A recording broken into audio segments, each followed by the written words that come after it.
Friends good morning అందరికీ. ఈరోజు topic వచ్చేసి వరలక్ష్మి వ్రతం. మామూలుగా ఇప్పుడు ఇది శ్రావణ మాసంలో సెకండ్ శుక్రవారం వచ్చింది. సో శ్రావణ మాసం సెకండ్ శుక్రవారం కాబట్టి ఈరోజు వరలక్ష్మి వ్రతం.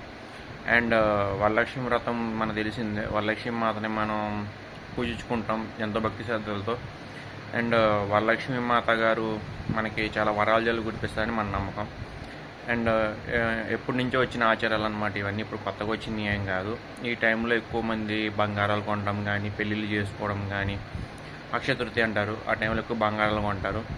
ఇలా చాలా ఉంటాయి. ఎక్కువ ఈ ఆగస్టు మాసంలో వచ్చింది. ఇప్పుడు అంత ఆగస్టు సెకండ్ వీక్లో వచ్చింది. అంటే మామూలుగా ఆగస్టు మీకు లేటుగా స్టార్ట్ అవ్వడం వల్ల కొంచెం మీకు లేటుగా అనిపిస్తున్నట్టు ఉంటుంది. కానీ ఇది మాకు సెకండ్ వీక్ వచ్చింది కరెక్ట్గా. సో ఇండిపెండెన్స్ జరుపుకున్నాం. ఈరోజు వరలక్ష్మి వ్రతం అనమాట. అందరికీ వరలక్ష్మి వ్రతం శుభాకాంక్షలు. వరలక్ష్మీదేవి ఆశీస్సులు మీరు అందరికీ కోరుకుంటున్నాను. Thank you so much. Friends good morning అందరికీ. ఈరోజు టాపిక్ వచ్చేసి వరలక్ష్మి